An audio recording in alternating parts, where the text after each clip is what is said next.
Hello, my name is Yejin Ho. I'm a medical student at the University of Calgary, and our team is here to explain hypertensive retinopathy as a link between ophthalmology and cardiology. As we all know, extensive and complex microvasculature feeds into the complex systems of the eyes.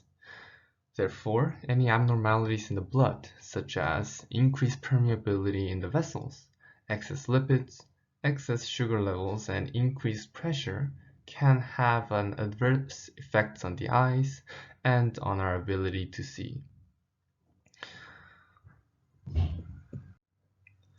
Hypertension in the blood, by uh, affecting the barriers between the eye and the blood, and also by increasing pressure, causes characteristic changes in the retina.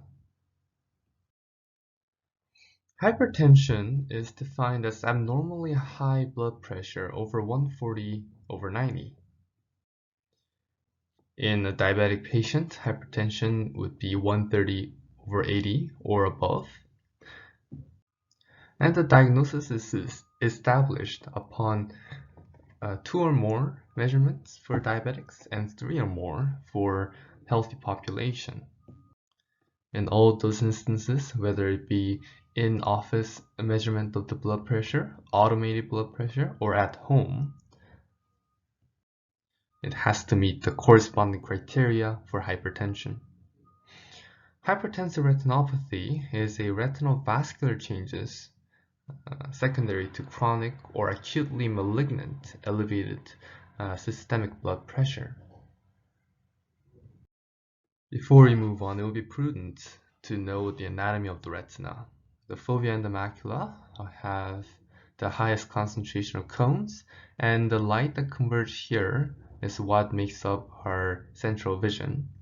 Optic disc is on the nasal part of the retina, and this is the point of exit for all the ganglion cell axons from the retina.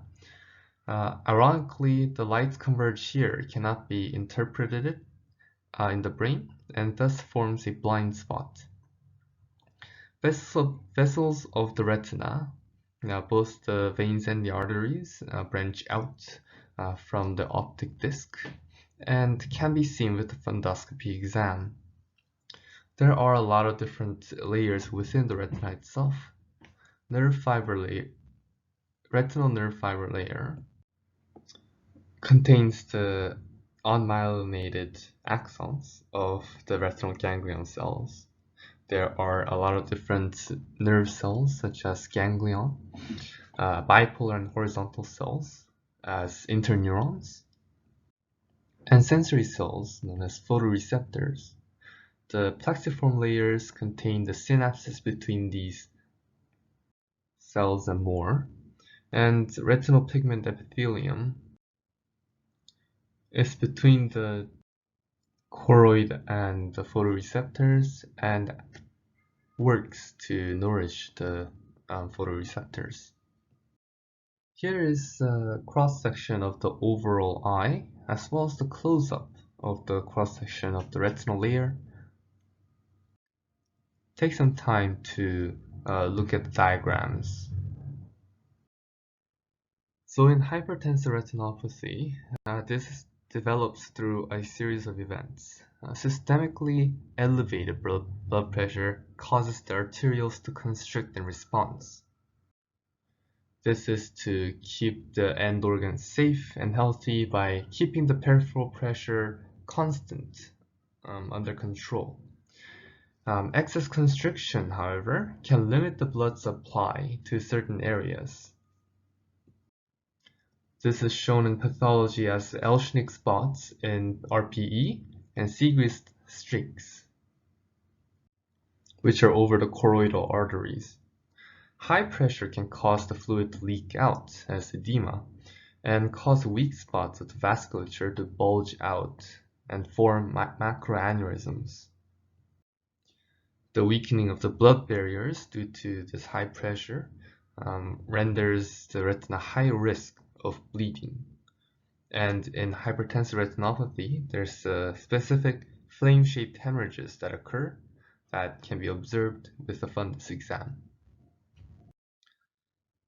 60 million Americans, or the US population, over the age of 18 have a high blood pressure. And African Americans are at a significantly higher risk of hypertensive retinopathy, and their socioeconomic status is an undeniable circumstance behind that as well. When a person is having hypertension and the retina is beginning to get affected, that individual may not have any symptoms at all. With some progression, they may experience a decreased visual acuity. However, upon examining the retinopathy under hypertension, there are quite a few pathologies that can be observed.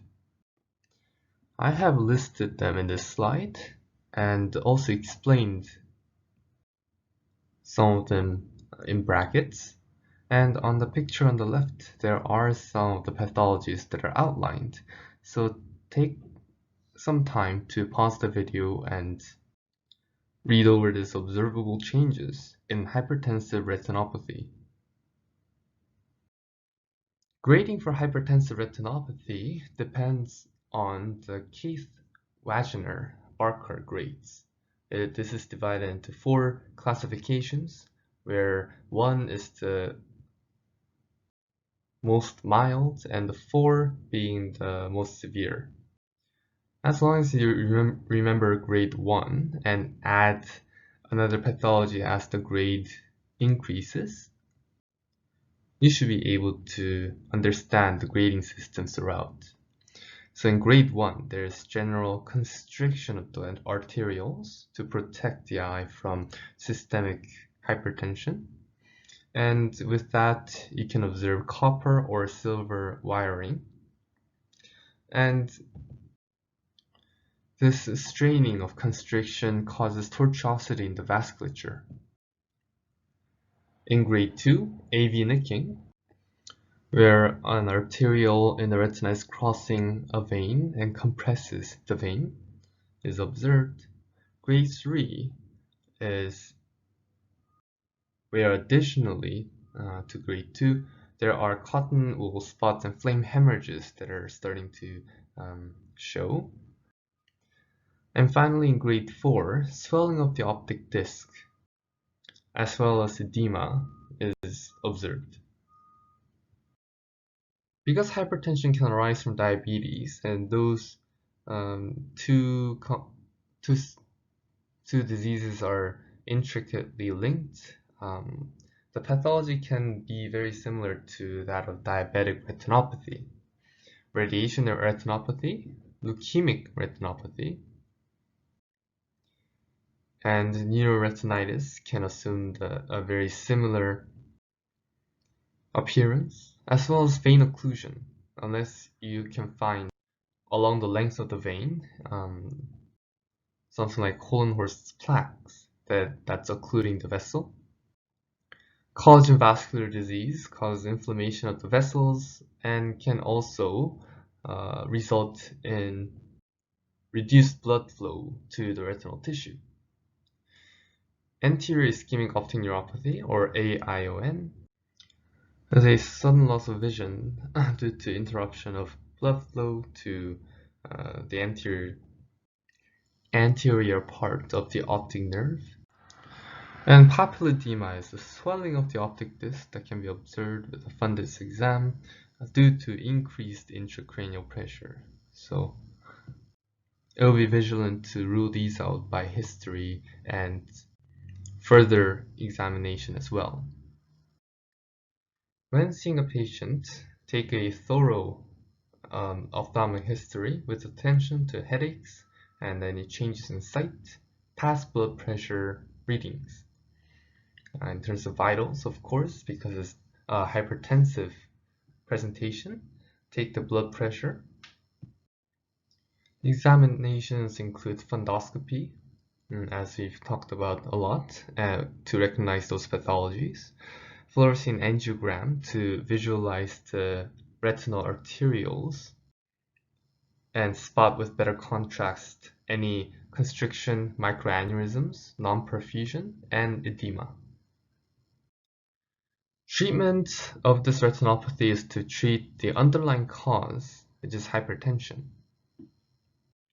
or any medical conditions causing hypertension, such as diabetes. Antihypertensive medications include ACE inhibitors, ARBs, alpha blockers, beta blockers, calcium channel blockers, and diuretics. The endings that I put in brackets are usually what the medications in that class of drugs end with. So that's one good way to recognize a medication and what it's used for. Prognosis of hypertensive retinopathy is usually good as long as the blood pressure is well controlled by good lifestyle practices and taking adequately prescribed medication regimen.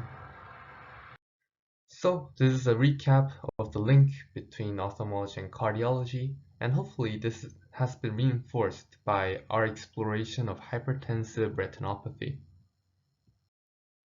Here is a summary chart of everything we've been talking about. And here's the reference from which we got all the information to put together this presentation. Thank you for watching this video.